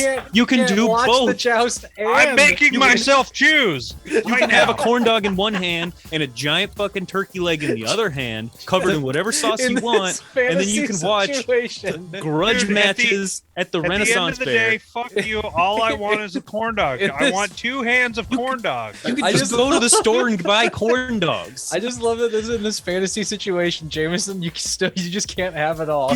He's imposing restrictions on himself. He's trapped want- by his own mind. Just I give want to be yourself in a everything. room surrounded by corn dogs. You Dude, I mean, I'm fuckface. not. You can I'm- make that happen. I'm not against that. I love corn dogs. I have a coworker that makes fun of me because I eat corn dogs for lunch. Okay, How did we get from the Beach Boys to Ren fairs to corn dogs? I'll say our this. listeners It's- are no longer hot dogs to me. They're corn dogs. I'll say this. I'm converting to the corn dogs too. I I'm feel going like over there. I feel like The I show is was evolving. I feel like I was meant to be in the 60s, but not the 60s that you would think, like the psychedelic shit. I'm talking like Mad Men style shit. You know, You would have died in Vietnam. Yeah, most No. of us. I would have pretended to die and assumed somebody else's identity, just like Don Draper did. Why would you assume someone else? Dusty, Okay. if you got a clearly not DeLorean, seen would you Mad just Men. go back in time and pretend and try to like start the Don Draper life? Yeah, Like- no, I lived that life. Like 1000%. literally just go back and like just You'll like I assume pretend your to be ultimate somebody form. like I'm Don Draper. You just smoke and drink all day at work. I mean, what? It's the life. Corn dog conversation got me a little It is- sassy, so I'm it sorry, is- guys. Luxurious. No, I understand. I love corn dogs too. They heat me up. You know, it's easy. It's easy to get passionate. Guys, I like I a like legit corn dog though. I like corn. from the I fair. love corn dogs. But I was thinking about with this song, listening to it, the like that idea of like feeling like you're not made for the times or whatever, and like yeah, the same thing. Like it wouldn't be, you know, you're a nerd now, you'd be a nerd in any other time. Yep. I found a nice way to phrase it is that I feel timeless. Like you know, Yeah. not just the past, maybe the future. Like I a wasn't made- 45-year-old woman. Maybe Oh the my god, I future. have a story for exactly that. So when I went to Western Washington University and I first got there like fresh out of the army. I was there on the GI Bill. And my brain was still operating on very much army thinking mode. And so I get to my first math Still class. brainwashed. Oh, very much so. Oh. And I get to my first math class and I'm just kind of chatting and hanging out with some of my new classmates. And this guy tells me that he's age fluid and that some days he's like a 99-year-old man and other days he's a 6-year-old girl. And I was just like stared at, this is me still army mode. I'm not like this anymore. I just looked him dead in the fucking eyes and said to him, that is the dumbest goddamn thing I've ever heard in my entire life. I actually wound up It is. dropping that. Let's be real. I dropped that class. And over the next 3 years learned how to talk to people like a fucking human being and not like a goddamn machine. So that was I don't fun. think you did one thing wrong. That is the dumbest thing I've ever heard. I'm not gonna lie. It was. Yeah, It's still. it It is a still really is the fucking dumbest stupid fucking thing thing I've to ever say. heard. It's just that's a non-existent thing. I mean, If you you're just- age fluid, you're like, mentally. as long as you ascendant. acknowledge that is an imaginary thing that you are doing. Like, No, I clarified. totally I fine. asked. I You know did what I mean? ask. Like, so, like for real, or is this more of just like a identified thing, or what's the purpose of this? He was like, no, this is just how it is. Time is a construct. And I was like, yeah, but your biological body and brain are not constructs. And then he just like kept pushing this point, and eventually it just my fuse was a lot shorter. Back then. yeah. I'm getting bothered. Sounds like by he's this a now. multiple personality disorder. It's just schizophrenic. I don't know, Maybe. man. But I didn't like him. I dropped that class. I placed into a higher class. Get us out of the weeds, Jared. yeah, we're gonna turn the wheel here. And Turn we're the wheel gonna- out of the weeds. and we're just gonna dive right back into the last track on the playlist, but another King Gizzard and the Lizard Wizard song. Jasper, Yeah. explain that himself. It was either another King Gizzard track or another OC's track. So there's this dope OC's track called Palace Doctor that's like kind of a similar Tell us vibe. about that track. Tell us about the wheel. I'm going to choose to look into the other OC's track. I'm just No, gonna but, joke. Tell us about it. Yeah, absolutely. The Wheel by King Gizzard from their album Gumboot Soup. It's the closer from that album. I think like it didn't grab me the first time I heard it really, but like after a little while, I just really started to enjoy the mood of it. And like the second singer, Ambrose, like his singing at the end, it's so like kind of like haunting and just cool. And like it's just like a cool mood to vibe on for a few minutes. Yeah. And if you get the vinyl of it, it has a locked in groove at the end. So it spirals in and then just that like drum fill and stuff at the end will just loop forever. I think that's pretty cool. That's fucking rad. Yeah. I liked that this kind of like it showcased like another side of the King Gizzard. Yeah.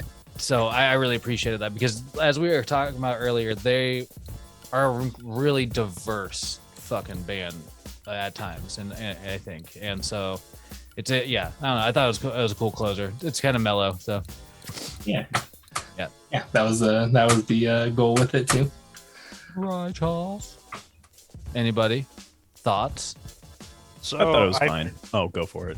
Okay, so I don't know. This might be kind of a controversial take, but I feel like this reminded me of Tool a little bit, and I feel like this is what Tool like should be, at least in their newest album. I can't remember the name of the song. They play it on the fucking radio over here in Spokane all the time. Of course But- they do. Like, this is what Tool should be, but also at the same time, like, I was constantly waiting for something to happen. It's like this song just edges you nonstop, and then you're just Ew. kind of let down at the end. Kind of a ruined orgasm. at the end. Exactly. Fact. Some people are into that. Not me. It is No Nut November. There's some people. Not me. Someone I know. Guy I went to school with. Oh man, Yeah, other guy. He went to a different school. he went to Wenatchee, guys. Okay. It's a school in Canada. You wouldn't know the name. Nah, it's a different school. Nick, how'd you feel about this It's- King Gizzard song? It's still King Gizzard. I mean, the song was super inoffensive. It was pretty easy to listen to. The jam was, I actually did like the jam on this one. That what is it? What are these sounds? I'm just hearing rumbly, farty sounds. But no. Anyways, it was audio ghost. fine. It was cool. It was all right. The electric piano in it was super cool. It did drone on to the point where I definitely zoned out. It's fine. It's King Gizzard. It's fine. You just let it take you, you know? Yeah. Dusty. Reminds me of Doors. For sure. That Rhodes piano, man. Yeah. Yeah. Just kind of it has to be the mood, just kind of laid back, just can't put my fingers on this. It's good. I kind of get the whole edging thing, I guess, but I don't understand the Tool thing because I don't think I've ever listened to Tool just because it's just too white trash for me. Now that I've thought about it long enough, the song I'm thinking about is Fear Nocturnum. But anyways, That sounds so white trash. That sounds like an Avenged Sevenfold song. Yeah, but Bench Sevenfold is also pretty white trash. So That's what I mean. There was when Todd Sutherland worked at the farm with Jeremiah and I, we had this running joke like, oh, that sounds like Tool's best song. Like if you said something ridiculous, you know, you're like, oh, smashed rap guts or something, or like dirty rat trap. yeah, no, it's just I think it's a good song to end this with. Has a nice good vibe for, the outro and everything, but I like that it wasn't as long as the other one. So Didn't have to edge for too long. I can't say anything bad about them because there's no. I mean, nowadays bands aren't putting out actual music anymore. I feel like so as far as like this genre goes. So I respect them. I'll put it there. A tip of the hat to the king. Caleb, did you let the song take you away? I did. It's definitely more chill. And when I said earlier that I liked Crumbling Castle more, it wasn't a slight to this song because it's a cool song. It's a great name for an album. And I mean, I got really hooked into the drums. Like I do love that, like just staying on the ride and all that like snare rolling, and that's what I just get like hooked into. And I mean, the other stuff's just kind of a nice mood setter, but I'm just kind of tapping my toes and bobbing my head. And I don't know, whenever I listen to King Gizzard, like there's something different about each song that I get stuck on, like, oh, that's a cool guitar bit, but it's usually their drums. Like I think he's not doing anything like groundbreaking maybe, but I think it's really well done and I fucking dig it. Yeah, no, Cavs is a kick-ass drummer, and he recently released a percussion album. Like He did a whole like percussion thing. Yeah, it's pretty cool. Yeah, that's cool. Yeah, that'd be interesting to check out. Do you have the name of that project by any chance? I think it's just called Cavs, Cavs, and yeah, I can't remember the name of the album. But it's pretty cool if you're into like rhythms and percussion. Yeah. Well, I think that gets us through the playlist, boys. It's time to do the tops and bottoms. I don't know why I like calling it that. Who's going first? Talking about ruined orgasms, tops, bottoms, everything in between. Corn dogs. Corn dog. Hey, don't drag the corn dogs into this. It's like George Costanza. You can hide one underneath the pillow and then like sneak a munch or something. You can't move lunch like that. Episode of You can't do that. There's nothing to suck it out with. I'm just thinking of the sleeve hot dog. Oh, yeah. All right, Caleb, tops and bottoms. What do you feel about this? This one was the hardest for me because I think I said last time that Lucas might have had one of my favorite playlists so far, but Jasper came in and heartily blew that out of the water. Like this is hands down I didn't have a track on here that I was like, man, fuck this. Like not once. No gavels for me. That's rare. And I thoroughly enjoyed like the whole thing. If I had to pick a bottom, I guess it would be the ILYs, not because it's bad, but just because it makes me feel scary feelings, because I think I'm having drug flashbacks when I hear that. And then it was honestly harder to pick a top because there was some new stuff that I was like I was tempted to say Snarky Puppy. That shit's fucking awesome. Definitely check them out more. But and then Tim Heidecker, that just speaks to me so much. But I think I'll give it to the Beach Boys because there's the nostalgia, and it's just like as I've gotten older, I've appreciated the Beach Boys more because their shit's like, especially their more B-side stuff like this, is so beautiful, and the harmonies, like that guy was obviously a very sad, tortured individual, but he made beautiful, beautiful music. So, yep, well done, Jasper. I expected nothing less. Right on. Dusty, what are your tops and bottoms? I think my top would probably be the Dream. Just it gets me going every time I hear it. Yep. My bottom's gonna be the Guantanamo Baywatch. It's not bad. It's just not for me. That's what I'll leave it at that. That boy ain't right. Yeah. Not everybody likes sand in their shorts. That boy ain't right. Well, going off of that, dude, Dusty, I was gonna pick that Guantanamo Bay song as my top, Like I fucking love that track, and that definitely just wants me to take. I just want to keep going down that road.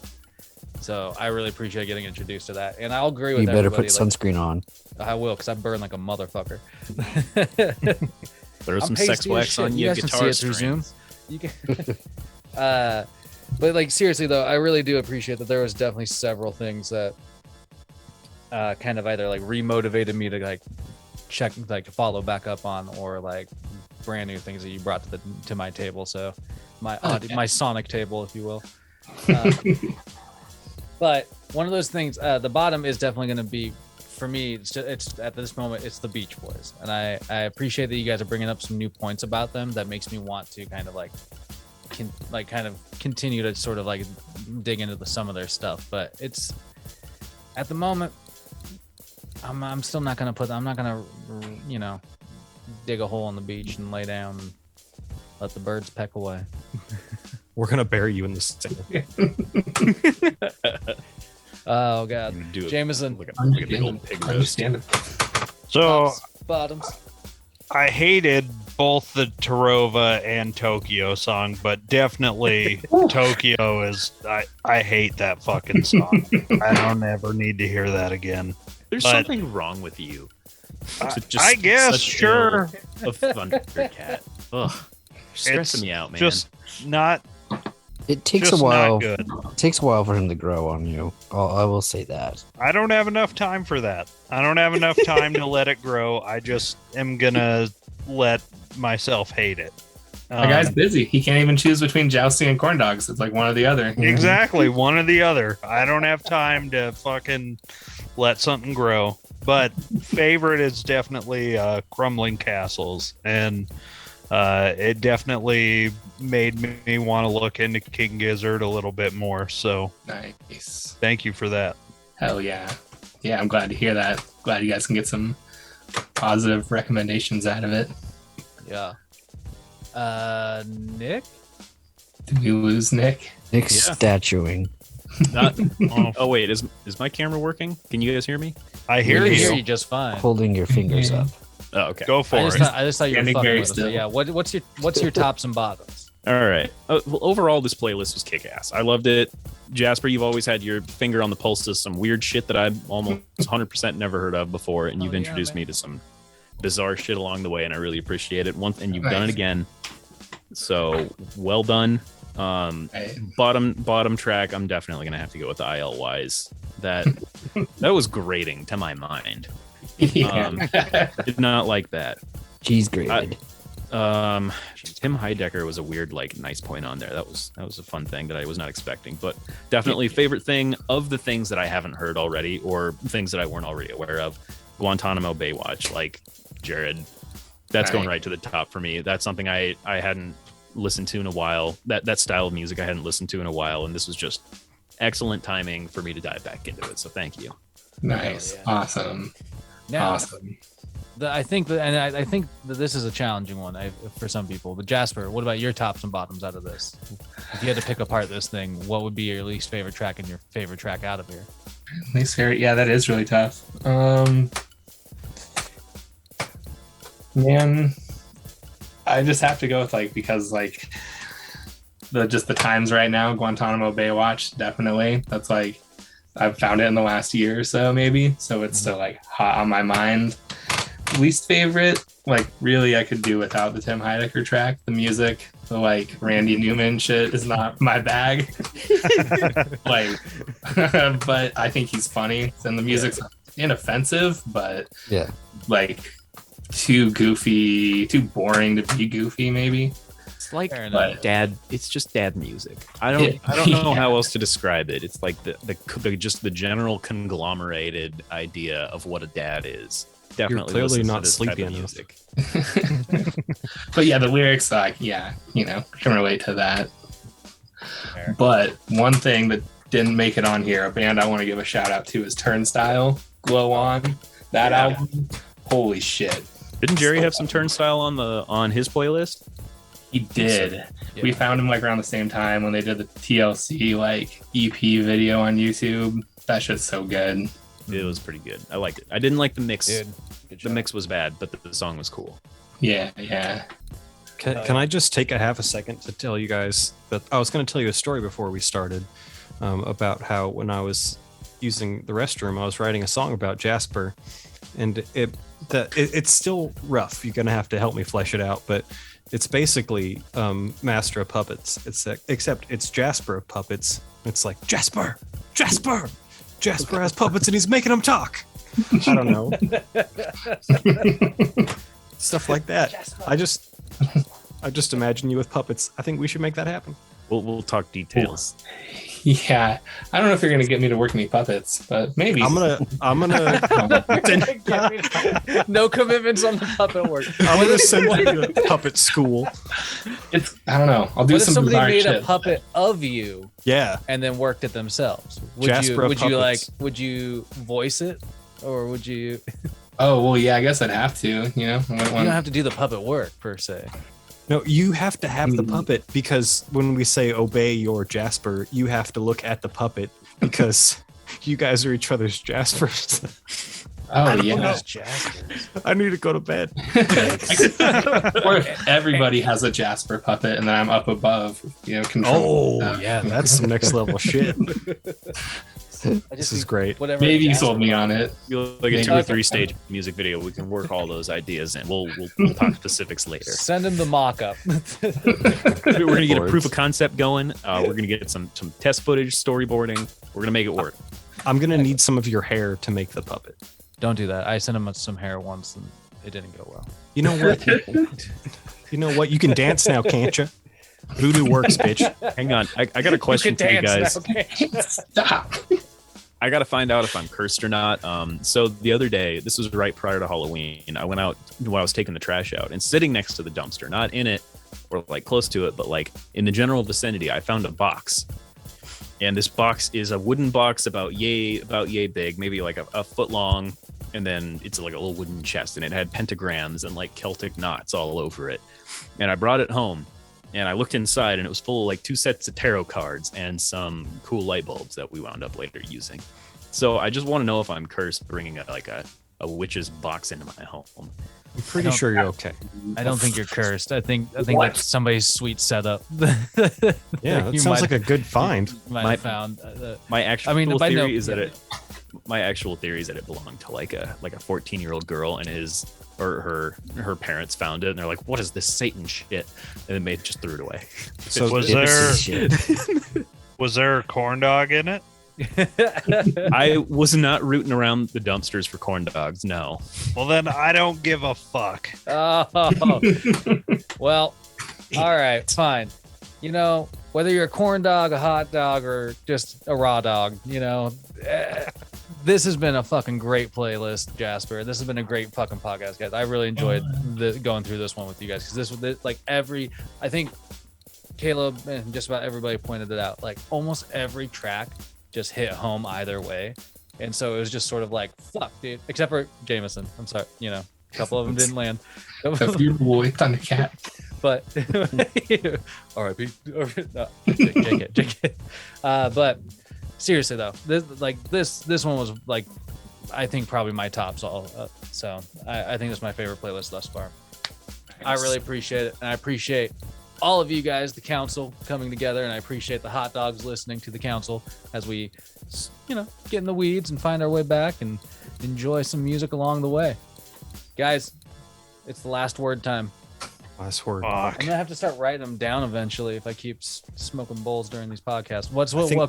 I think we should give Jasper the honor of either the first or the last word.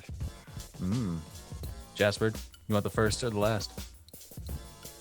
Kick it off. Oh no. Right during the last word, it freezes on me. Where is the fuck? Okay, now I got everybody back. Okay. I'm gonna have to cut that part. Give me a last word, everybody, before I lose it. Jasper, you kick it off. Grease. Grease? Crease. Crease. Even weirder. The bad guy? Never mind. Jameson. Fuck. Corn dog. Crease, corn dog. Caleb.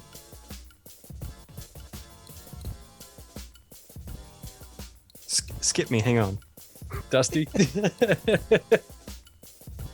Equinox. Crease, corn dog, equinox. Nick, Adhesive. crease, corn dog, equinox, adhesive. Caleb. Equestrian. Oh God. Crease. So crease, corn dog. Jesus Christ.